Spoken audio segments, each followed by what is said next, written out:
நான் கேட்டு தாய் தந்தை படைத்தாரா? இல்லை என் பிள்ளை என்னை கேட்டு பிறந்தானா?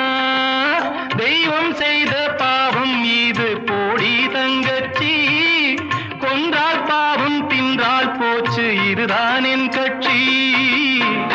ஆதி வீடு அந்தம் காடு இதில் நான் என்ன, அடியே நீ என்ன ஞான பெண்ணே? வாழ்வின் பொருள் என்ன, நீ வந்த கதை என்ன?